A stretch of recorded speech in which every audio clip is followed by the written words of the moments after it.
Hi, everyone.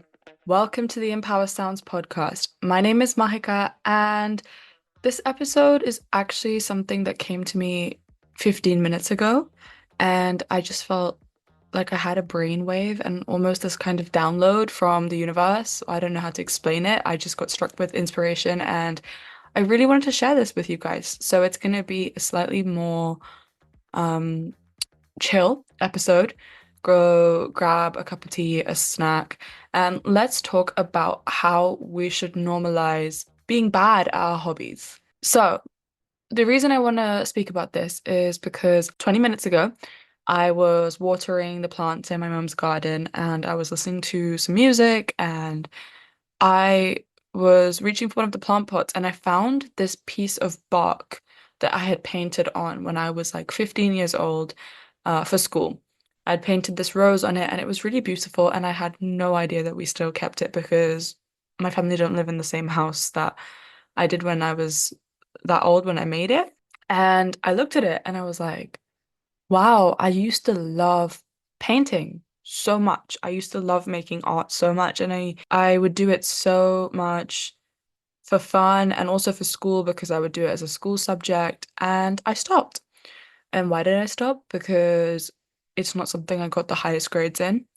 Um, Art is something that it's very difficult to do productively because it takes time and it's a very mindful exercise and it's resource intensive and also there's this whole narrative of like being an artist takes a lot of skill and not everyone has that and it's like a very high barrier to entry and so I didn't pursue art and I haven't painted in a long time. This year I've made more and more effort to bring art back into my life and my 21st birthday, which happened a month ago, I made all my favorite people and friends paint with me and we did like a cute sip and paint moment and I've done more stuff like that. I did it on Valentine's Day with my roommate and we did it at Galentine's Day. I did it with my family and I've been making more and more time for painting.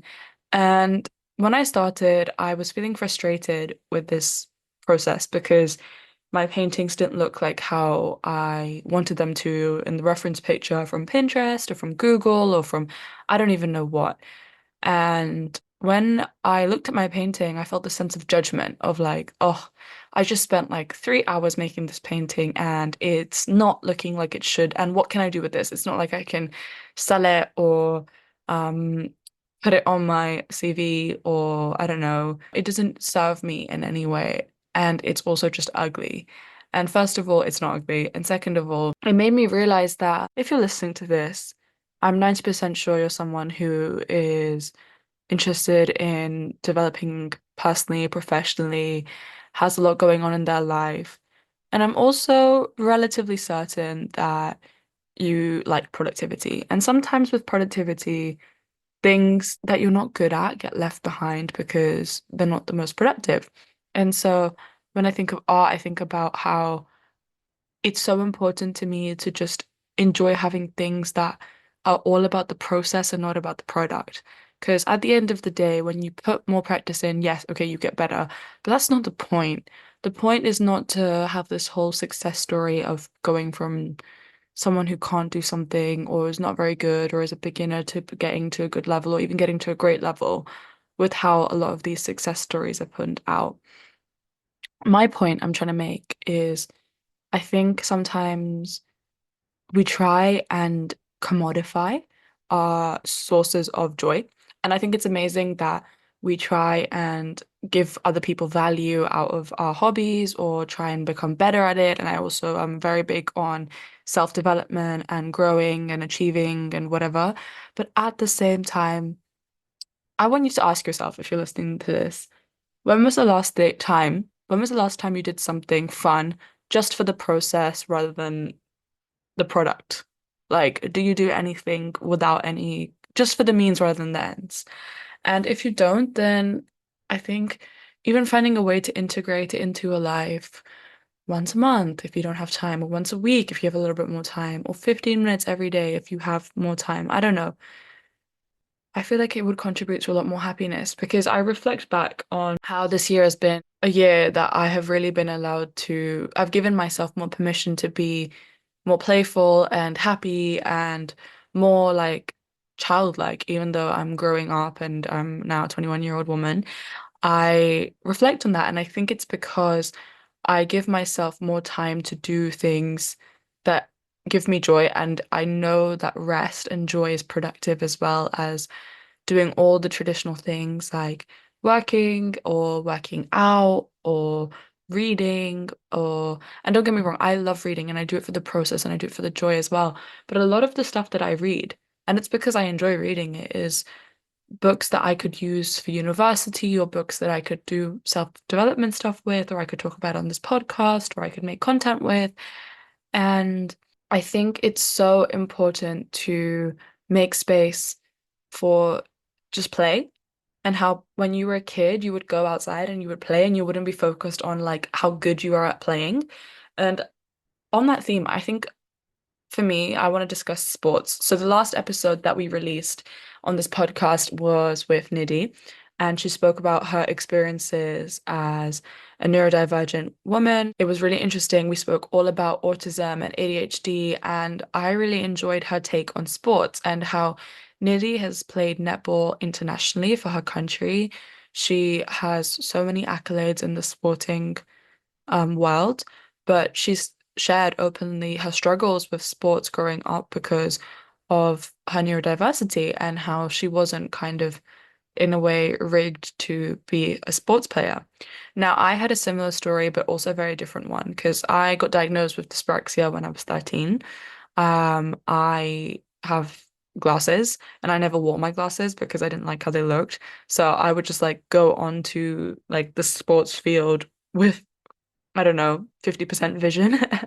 And I was not the best person at any of the sports because of my dyspraxia, because of all these stories that I told myself. And so the first opportunity that I got to stop doing it, I stopped doing it. And it's something that brings a lot of joy to a lot of people, sports and wellness and activity and exercise.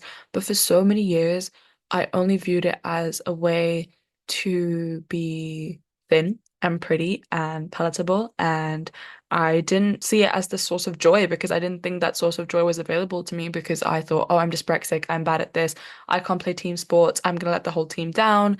I always hesitated from it. But this year I'm trying to make more and more opportunity to do things that are outside of my comfort zone and participate in like sporty activities or active activities. And I went to a run club this year a few times and I was so scared. I thought, oh my God, I'm going to be the worst one here. I'm letting the group down. I'm not going to be good at this. This is not going to be fun. I'm going to struggle. I'm going to be humiliated. I'm going to be embarrassed. But that's not true. And I had the best time. And I say this because you get to choose who you are and you don't have to be good at everything. And if you do want to be good, you're going to get better because everyone starts somewhere and some people start in childhood. When I was 13 years old, I went to a school that was really good in the sense that it was a school that you had to take like an entrance exam for, and it was selective. And so everyone, all of my peers were really good at everything. They were really good at their studies. A lot of them played a sport to a high level. A lot of them played an instrument to a high level. A lot of them seemed to do everything effortlessly.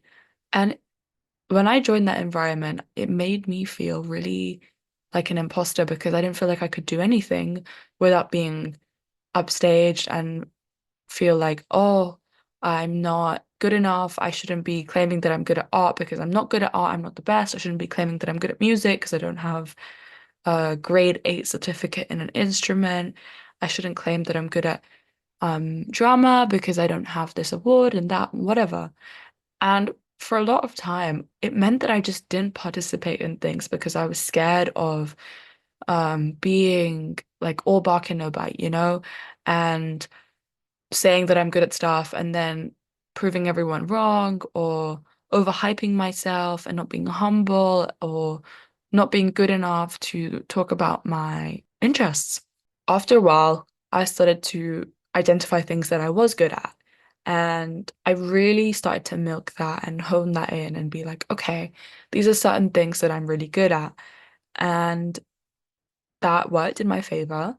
In a lot of ways, I became more confident and more able. If you're not listening from the UK, I'm just gonna let you know a little bit about the GCSE system quickly for this story to make sense. So once you're about 16, 17 years old, after doing a general exam in most of the generic subjects, English, maths, the sciences, history, geography, I don't know, a language, you specialize and you choose three subjects, sometimes four, but usually three subjects. And then typically you choose one of those three subjects to go to university if you decide to take that higher education route. So the reason I point this out is because at 16 years old, I think sometimes we're too young to choose to specialize in what we want to do and who we want to be.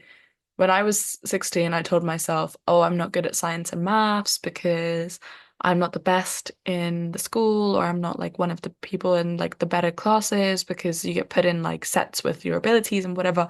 And I picked my subjects based on what I thought I was the best at and also what I found interesting. But there was this element of like, what am I good at and what am I not good at? And then for the next, I don't know, it's been 5, 6 years since that point, I've told myself, I'm not good at maths, I'm not good at maths, I'm not good at maths. And there's so many opportunities that I've like not allowed myself to partake in because I've told myself I'm not good at maths. When that's not the reality. And I've just shut myself off from solving certain problems or participating in certain discussions or even doing some basic things because I've said I'm not good at maths. And there's this whole narrative I want to talk about with like the whole girl math meme, talking about how, oh, like I'm just not good at maths. I'm a woman in humanities. I'm not good at girl math. Girl math is like doing all these things. I think that's kind of harmful in ways. I think obviously it's funny, and if you choose to hashtag girl math and do whatever, power to you. But I was reflecting on it because I tend to make a lot of jokes about not being good at maths. And I realized that's so limiting. Everyone obviously has their interests, right? And their natural inclinations to what they want to do and what they want to pursue and what they like. But when you make blanket statements of, I'm not good at this or I'm not interested in this, you stop yourself from being able to enjoy or experience or learn or do so many things. And so I'm trying to be more open-minded with what I say I am. And I remember being younger. I must have been 17, 18 years old. And I used to sit there and I used to think, because I think I was a little bit envious of some of my peers who were good at certain things that I wasn't. Like I said, I grew up with dyspraxia, so I would sometimes wonder, what was it like if I was sporty? Or what would it be like if I was good at maths? Because I was very clear in who I was at that age. I was artsy, I was good at essays, I was loud, I was creative. And I really, again, I really honed that in, and that is still who I am. I'm still creative and outgoing and an essay girl, and I love learning about the world and humanities and social issues and all that kind of stuff. But as I get older, I also have an increased awareness and interest and appreciation for science, for maths, for sports, for other things that I dismissed or I didn't think that I was able to appreciate, acknowledge, and accept at a younger age. And going back to this thought experiment, so when I was like a bit younger, I used to like sit there and daydream in class and be like, what would it be like if I was me, but all of the things that are true about me in a personality, I don't mean physically, were opposite. So for example, I'm extroverted, I like I study humanities, essay subjects. I'm not sporty. And I started thinking about all of these things. And I was like, what would it be like if I was the same name, body, background, but I was introverted and I was mathsy and I was sporty? And I could imagine it. And it was really interesting because it really solidified to me what parts of me are so important to who I am. Because there were some parts where I was like, okay, no, like I am I am outgoing and I am creative. But seeing that version of myself in my brain that was like sporty, I was like, yeah, that's cool. I'm jealous. I wish I was that person. I wish I was like me in verse. But there were some things where I was like, yeah, that doesn't draw me to that version. And so I think it's an interesting and fun little thought experiment. And if you're listening to this, pause for a second and think, what would you be like if you were you, but everything flipped over? And what parts of that do you hate? Because that shows what parts of you really love and are proud of, and what parts of that do you feel a little bit curious about? Because maybe that gives you an opportunity of where you want to learn. And you're listening to this, so it shows that you are someone that consumes content. And I think also the content we consume links very directly to our interests. And we tend to be put into a little bit of a filter bubble with the kind of stuff that we listen to related to our interests and our opinions. And so once you're done listening to this, because I would be really grateful if you finished listening to this episode, maybe go listen to something that you wouldn't listen to. Like a lot of the stuff that I consume is related to certain fields, but I'm trying to um expand my comfort zone a little bit and listen to stuff to do with neuroscience and history and philosophy and AI and all that stuff. And listening to that stuff makes me realize, oh my God, those are interesting conversations. And I never wanted to be part of those conversations before because I didn't think that they would be accessible to me. But we have the internet. There's so many things that are accessible to us now and at our disposal and in our hands. And I urge you to use that to your advantage. Go listen to something. Also, if this idea interests you and you want to take it further, I think something that would be really fun is go to the notes section on your phone and create a page of just like brained up things that you want to learn, like random stuff that you have like absolutely no idea about, but you want to learn, or stuff that like piques your curiosity. And then every time like something comes up, just add it to the list. And when you have a moment, you can go and learn, you can go and listen, you can go and Google it, you can ask ChatGPT, you can read a book about it if you have time, or the next time you're looking for what shows to watch, maybe you find something that's related to that. Or next time someone's talking about it, maybe you can contribute to that discussion. And I've been doing this and I found it really interesting. And I want to give you some other fun stuff that I've done, which I'm like kind of exercising this muscle of doing things that aren't habitually things that I've got good at. Um, so linking back to what I said earlier about art, one thing that's brought me a lot of happiness is when I went abroad this year. I went to Australia to visit my best friend, and she was really sweet. She made me this little welcome to Sydney package, and in it was this little notebook, and she gave it to me in case I wanted to write down memories and stuff. And the first day that we went out, we were just sitting on the steps of the Sydney Opera House, and I just started sketching what was in front of me. And I was just doing it as I don't know, a fidgeting exercise.